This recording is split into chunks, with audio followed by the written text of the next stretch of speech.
News18 ಡಿಜಿಟಲ್ಗೆ ಸ್ವಾಗತ. ನಾನು ಸಂಜಯ್, ದಾವಣಗೆರೆ ಜಿಲ್ಲಾ ವರದಿಗಾರ. ರಾಜ್ಯದಲ್ಲಿ ಸಂವಿಧಾನ ಪೀಠಿಕೆಗಳನ್ನು ಎಲ್ಲ ಸರ್ಕಾರಿ ಕಚೇರಿಗಳಲ್ಲೂ ಅಳವಡಿಕೆ ಮಾಡಿ ಸಂವಿಧಾನದ ಬಗ್ಗೆ ತಿಳುವಳಿಕೆಯನ್ನು ಸರ್ಕಾರ ಮೂಡಿಸ್ತಾ ಇದೆ. ಆದರೆ ಎಲ್ಲೋ ಒಂದು ಕಡೆ ಈ ಒಂದು ಗ್ರಾಮದಲ್ಲಿ ಸಂವಿಧಾನ ಪಾಲನೆ ಮಾತ್ರ ಆಗ್ತಾ ಇಲ್ಲ ಅನ್ನೋದು ಎದ್ದು ಕಾಣ್ತಿದೆ. ಏನು ದಾವಣಗೆರೆ ಜಿಲ್ಲೆ ಹೊನ್ನಾಳಿ ತಾಲೂಕಿನ ಬೆನಕನಹಳ್ಳಿ ಎಂಬ ಒಂದು ಗ್ರಾಮದಲ್ಲಿ ಏನು ಕಳೆದ 2 ತಿಂಗಳ ಹಿಂದೆ ಅಷ್ಟೇ ಏನು ಒಂದು SC ಮಹಿಳಾ ಒಂದು ಗ್ರಾಮ ಪಂಚಾಯಿತಿ ಅಧ್ಯಕ್ಷರಾಗಿ ಆಯ್ಕೆ ಆಗ್ತಾರೆ. ಅವಿರೋಧವಾಗಿ ಆಯ್ಕೆ ಆದ ಬಳಿಕ ಏನು ಈ 2 ತಿಂಗಳು ಕಳೆದರೂ ಕೂಡ ಏನು ಸಾಮಾನ್ಯ ಸಭೆಗೆ ಕರೆದರೂ ಕೂಡ ಯಾವೊಬ್ಬ ಸದಸ್ಯರು ಬರ್ತಾ ಇಲ್ಲ ಅಂತ ಒಂದು ಗಂಭೀರ ಆರೋಪ ಕೇಳಿಬರ್ತಾ ಇದೆ. ಯಾಕೆಂದರೆ ನಾವು ದಲಿತರಾಗಿರೋದ್ರಿಂದ ಕೆಲವೊಬ್ಬರು ಬರ್ತಾ ಇಲ್ಲ. ಅದಲ್ಲದೆ ಕೂಡ ಏನು ಗ್ರಾಮ ಪಂಚಾಯಿತಿ ಅಧ್ಯಕ್ಷಣಿ ಪತಿ ಕೂಡ ಅದೇ ಒಂದು ಗ್ರಾಮ ಪಂಚಾಯಿತಿಯಲ್ಲಿ ನೀರ್ಗಂಟಿಯಾಗಿ ಕೆಲಸ ಮಾಡ್ತಾರೆ. ಇವೆಲ್ಲನೂ ಕೂಡ ನೋಡ್ಬಿಟ್ಟು ಈ ದಲಿತರ ಜೊತೆ ನಾವು ಕೂರಬೇಕಾ ಅಂತ ಒಂದು ನಾವು ಮೀಟಿಂಗಿಗೆ ಬರೋದಿಲ್ಲ ಅಂತ ಹೇಳಿ ಒಂದು ಆರೋಪವನ್ನು ಏನು ಈ ಅಧ್ಯಕ್ಷೆ ಮಾಡ್ತಾ ಇರುವಂಥದ್ದು. ಒಂದು ಘಟನೆ ಏನು ಹೊನ್ನಾಳಿ ತಾಲೂಕಿನ ಬೆನಕನಹಳ್ಳಿ ಗ್ರಾಮ, ಅದು ಕೂಡ ಏನು ಕಾಂಗ್ರೆಸ್ನ ಶಾಸಕ ಇದ್ದಾರೆ ಹೊನ್ನಾಳಿ ಶಾಂತನಗೌಡರವರು, ಅವರ ಸ್ವಗ್ರಾಮ ಕೂಡ ಬೆನಕನಹಳ್ಳಿ ಆಗಿದೆ. ಇದೇ ಗ್ರಾಮದಲ್ಲಿ ಈ ರೀತಿ ಒಂದು ಘಟನೆ ನಡೆದಿರುವಂಥದ್ದು. ಆದರೆ ಶಾಸಕರ ಗಮನಕ್ಕೆ ತಂದರೂ ಕೂಡ ಯಾವುದೇ ರೀತಿ ಪ್ರಯೋಜನ ಆಗ್ತಾಯಿಲ್ಲ ಅಂತ ಹೇಳ್ತಿದ್ದಾರೆ. ಸದ್ಯ ಏನು ಸಾಮಾನ್ಯ ಮಹಿಳೆ ಬಂದಂತಹ ಕ್ಷೇತ್ರದಲ್ಲಿ ಏನು ಈ ಗ್ರಾಮ ಪಂಚಾಯಿತಿಲಿ ಏನು ದಲಿತ ಮಹಿಳೆ ನಿಂತ್ಕೊಂಡು ಎಲ್ಲರ ಸಹಕಾರದಿಂದ ಈಗ ಅವಿರೋಧವಾಗಿ ಆಯ್ಕೆ ಆಗಿದ್ದಾರೆ. ಆದರೆ ಅಂತಹ ಏನು ಅಧ್ಯಕ್ಷನಿಗೆ ಈಗ ಯಾರು ಕೂಡ ಮೀಟಿಂಗ್ ಬರದಾಗಿರುವಂಥದ್ದು ಒಂದು ಸಮಸ್ಯೆ ಎದುರಾಗಿರೋದು. ನೀರ್ಗಂಟೆಯ ಪತ್ನಿ ಅವರು ಏನು ಅವಿರೋಧವಾಗಿ ಎಲ್ಲ ಸದಸ್ಯರು ಸೇರಿ ಆಯ್ಕೆಯನ್ನು ಮಾಡಿರ್ತಾರೆ. 6 ತಿಂಗಳ ಅವಧಿಗೆ ಅಧ್ಯಕ್ಷಣೆಯನ್ನಾಗಿ ಮಾಡಿರ್ತಾರೆ. ಆದರೆ ಅಧ್ಯಕ್ಷಣೆ ಆದ ನಂತರ ಯಾರೊಬ್ಬರು ಕೂಡ ಸಾಮಾನ್ಯ ಸಭೆಗೆ ಬರ್ತಾ ಇಲ್ಲ. ಯಾಕಂದರೆ ಈ ಒಂದು ಬೆನಕನಹಳ್ಳಿ ಗ್ರಾಮ ಪಂಚಾಯಿತಿ 4 ಹಳ್ಳಿಗಳನ್ನು ಒಳಗೊಂಡಂತಹ ಗ್ರಾಮ ಪಂಚಾಯಿತಿ ಆಗಿದೆ. ಸಾಕಷ್ಟು ಕೆಲಸ ಕಾರ್ಯಗಳು ಈ ಗ್ರಾಮ ಪಂಚಾಯಿತಿಯಿಂದ ಆಗಬೇಕಾಗಿದೆ. ಯಾಕಂದರೆ ಇವಾಗ ಮಳೆ ಬೇರೆ ಹಿಡ್ಕೊಂಡಿದೆ. ಹಾಗಾಗಿ ಸಾಕಷ್ಟು ಸಮಸ್ಯೆಗಳು ಹಳ್ಳಿಗಳಲ್ಲಿ ಉಲ್ಬಣಿಸ್ತಾ ಇದೆ. ಇದರ ಬಗ್ಗೆ ಒಂದು ಸಾಮಾನ್ಯ ಸಭೆ ಕರೆದು ನಾವು ಮುಂದಿನ ಕಾರ್ಯಯೋಜನೆಗಳ ಬಗ್ಗೆ ರೂಪಿಸಬೇಕು ಅನ್ನೋದರ ಈ ಅಧ್ಯಕ್ಷಣೆಯ ಒಂದು ಆಲೋಚನೆ ಆಗಿದೆ. ಆದರೆ ಪ್ರತಿ ಬಾರಿ ಈಗ 3 ಬಾರಿ ಮೀಟಿಂಗ್ ಕರೆದ್ರೂ ಕೂಡ ಕೆಲವೊಬ್ಬರು ಮಾತ್ರ ಬೆರಳೆಣಿಕೆಯಷ್ಟು ಬರ್ತಾರೆ. ಯಾಕಂದರೆ ಇಲ್ಲಿ ಏನು ಗ್ರಾಮ ಪಂಚಾಯಿತಿಯಲ್ಲಿ ಏನು ಸದಸ್ಯರುಗಳು ಎಲ್ಲರೂ ಬಂದು ಬಲ ಇದ್ದಾಗ ಮಾತ್ರ ಆ ಮೀಟಿಂಗ್ ಪಾಸಾಗಿ ಅನುಮೋದನೆ ಆಗಲಿಕ್ಕೆ ಸಾಧ್ಯ ಆಗುತ್ತೆ. ಹಾಗಾಗಿ ಯಾರೂ ಬರದೇ ಇರೋ ಕಾರಣ ಮೀಟಿಂಗ್ಗಳು ಪದೇ ಮುಂದೆ ಹೋಗ್ತಾ ಇದೆ. ಹೀಗಾಗಿ ಸಾಕಷ್ಟು ಅಧ್ಯಕ್ಷರು ಇರ್ಬೋದು, ಅವರ ಪತಿ ಏನು ಗಣೇಶ್ ಅವರು ಇರ್ಬೋದು, ಅವರು ಕೂಡ ಬೇಸರವನ್ನು ವ್ಯಕ್ತಪಡಿಸ್ತಾರೆ. ನಾವು ದಲಿತರು ಅನ್ನೋ ಒಂದು ಕಾರಣಕ್ಕೆ ಬರ್ತಾ ಇಲ್ಲ ಅಥವಾ ಏನು ಅನ್ನೋದು ಅವರು ಕೂಡ ಕಾಡ್ತಾ ಇದೆ. ಯಾಕಂದರೆ ನಾವು ಆ ಕೆಳ ಜಾತಿಯವ್ರ ಜೊತೆ ಹೋಗಿ ಕೂರ್ಬೇಕಾ ಅನ್ನೋ ಒಂದು ಅನುಮಾನ ಕಾಡ್ತಿದೆ ಅಂತ ಹೇಳಿ ಈ ಗ್ರಾಮ ಪಂಚಾಯಿತಿ ಅಧ್ಯಕ್ಷಣಿ ಹೇಳ್ತಿರುವಂಥದ್ದು. ದಲಿತರು ಕೆಲಸ ಕಾರ್ಯಗಳನ್ನು ಮಾಡಲಿ ಅಂತಾನು, ಆಮೇಲೆ ಸಾರ್ವಜನಿಕ ಕೆಲಸಗಳು, ಚರಂಡಿಗಳು, ಸ್ವಚ್ಛತೆಗಳು, ಯಾವ ಕೆಲಸ ಕಾರ್ಯಗಳು ನಡೀತಾ ಇಲ್ಲ ಸರ್. ಯಾವ ಕೆಲಸಗಳು ನಡೀತಾ ಇಲ್ಲ. ಯಾವುದೇ ಈ ಗ್ರಾಮ ಪಂಚಾಯಿತಿಯಲ್ಲಿ 4 ಹಳ್ಳಿಗಳು ಸೇರಿದಾವೆ. 4 ಹಳ್ಳಿಗಳು ಸೇರಿದಾಗ ನಾವು ಅಧ್ಯಕ್ಷಣಿಯಾಗಿ ಆಯ್ಕೆಯಾಗಿದ್ದೀವಿ. ದಲಿತರು ಅನ್ನೋ ಕಾರಣಕ್ಕೂ ಯಾವುದಕ್ಕೂ ಗೊತ್ತಿಲ್ಲ ಸರ್. ಸಾಮಾನ್ಯ ಸಭೆಯಲ್ಲಿ ಬರ್ತಾ ಇಲ್ಲ. ಯಾವ ನೀರಿನ ವ್ಯವಸ್ಥೆಗೂ ಬೇಕು, ಚರಂಡಿ ವ್ಯವಸ್ಥೆಗಳು ಬೇಕು, ಆಮೇಲೆ ಒಳೆ ಮೆಟ್ಲಿಂಗ್ ಕ್ಲೀನಿಂಗ್ ಅವಕ್ಕೂ ಬೇಕು ಸರ್ ಕೆಲಸ ಮಾಡೋಕ್ಕೆ. ಈ 4 ಹಳ್ಳಿಗಳಿಗೆ ನಾವು ಅಧ್ಯಕ್ಷರಾದ ಮೇಲೆ ಕೆಲಸ ಕಾರ್ಯಗಳನ್ನು ಅವರು ಒಂದು ಕೋರಮ್ ಇಲ್ಲದೆ ಕೊಡ್ದೇನೆ, ಸಾಮಾನ್ಯ ಸಭೆಗೆ ಬರ್ದೇನೆ ನಾವು ಕೆಲಸಗಳನ್ನು ಹೆಂಗೆ ಮಾಡ್ಬೇಕು ಸರ್? ಈಗ PDO ಆಗಲಿ, ಸೆಕ್ರೆಟರಿ ಆಗಲಿ, ಯಾರೇ ಆಗಲಿ ಮೀಟಿಂಗ್ ಕರೆದಾಗ ಎಲ್ಲರೂ ಬಂದಾಗ ಅವರು ಬಂದು ನಮಗೆ ಸಹಕಾರ ಮಾಡಿದರೆ ನಾವು ಎಲ್ಲ ಕೆಲಸ ಕಾರ್ಯಗಳನ್ನು ಮಾಡ್ಬೇಕಿತ್ತು ಸರ್. ಅಲ್ಲ ಸರ್, ಈಗ ನಾವು ಫಸ್ಟ್ಗೆ ಸದಸ್ಯರಾಗಿದ್ವಿ.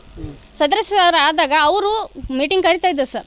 ಹೌದಾ ಸರ್? ನಾವು ಅವರಿಗೆ ಪ್ರೋತ್ಸಾಹ ಮಾಡಿದ್ವಿ ಸರ್. ನಾವೀಗ 1-2 ತಿಂಗಳಾಯ್ತು ಸರ್. ಅಲ್ಲ ಸರ್, ಈಗ ನಾವು ಸದಸ್ಯರಾದಾಗ ಯಾರು ಅಧ್ಯಕ್ಷರು ನಮಗೆ ಫೋನ್ ಮಾಡಿದ್ದಾರೆ ಸರ್. ಹೌದಾ?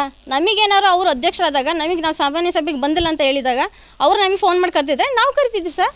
ನಾವು ಸಪೋರ್ಟ್ ಮಾಡಿದ್ವಿ. ಆದರೂ ನಾವು ಅವರು ಅಧ್ಯಕ್ಷರಾಗಿದ್ದಾರೆ, ಇವರು ಅಧ್ಯಕ್ಷರಾಗಿದ್ದಾರೆ ಅಂತ ನಾವು ಯಾರಿಗೂ ಬಿಟ್ಟಿಲ್ಲ ಸರ್. 2ನೇ ಮೀಟಿಂಗ್ ಆಗಲಿಲ್ಲದ್ರು 3ನೇ ಮೀಟಿಂಗ್ ಹೋಗಿ ಸಪೋರ್ಟ್ ಮಾಡ್ತೀವಿ ಸರ್. ನಾವು ಅಧ್ಯಕ್ಷರಾದಾಗ ಹಂಗೆ ನಾವು ಅಧ್ಯಕ್ಷರಾದಾಗ ಅವರು ಸಪೋರ್ಟ್ ಮಾಡ್ಬೇಕು ಸರ್. ದಲಿತರು ಅನ್ನೋ ಕಾರಣಕ್ಕೆ ಬರ್ತಾ ಇಲ್ಲ ಸರ್ ಅವರು. ನಾವು ಈಗ ನಾವು ದಲಿತರಲ್ಲಿ 2ನೇರಾಗಿ ನಾವು ಅಧ್ಯಕ್ಷರಾಗಿದ್ದೀವಿ ಸರ್.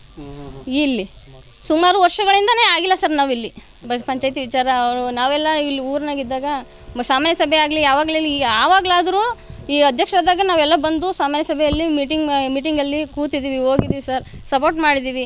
ನಮಗೂ ಬರ್ತಾ ಇಲ್ಲ ಸರ್. ಈಗ PDO ಸರ್, ಸೆಕ್ರೆಟರಿ ಸರ್ ಅವರು ನೀವು ಈಗ ಕೋರಮ್ ಇಲ್ದೇನೆ ನಾವು ಯಾವ ಕೆಲಸ ಕಾರ್ಯಗಳನ್ನು ಮಾಡೋಕ್ಕೆ ಬರೋಲ್ಲ ಅಂತ ಹೇಳ್ತಾರೆ ಸರ್. ನಾವೀಗ ಕೋರಮ್ ಇಲ್ದೇನೆ, ಸಾಮಾನ್ಯ ಸಭೆ ಆಗದೇನೆ ಯಾವ ಸಾರ್ವಜನಿಕರ ಕೆಲಸಗಳನ್ನ ಹೆಂಗೆ ಮಾಡ್ಬೇಕು ಸರ್ ನಾವು?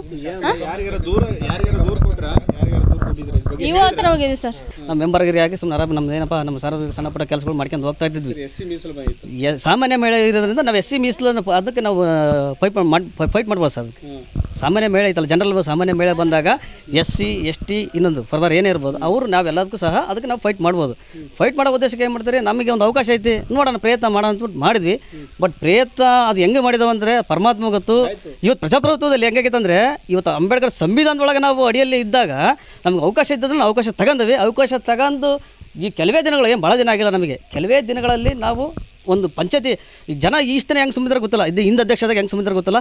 ನಮ್ಮನೆ ಅಧ್ಯಕ್ಷ ಆದಮೇಲೆ ಕೆಲವೊಂದು ಬೆಳಗ್ಗೆ 7 8 ಗಂಟೆ ರಾತ್ರಿ 9 ಗಂಟೆ ತನಕ ಸಹ ಸಾರ್ವಜನಿಕ ಸಣ್ಣ ಪುಟ್ಟ ಕೆಲಸಗಳು ಫೋನ್ ಮಾಡ್ತಿದ್ದಾರೆ.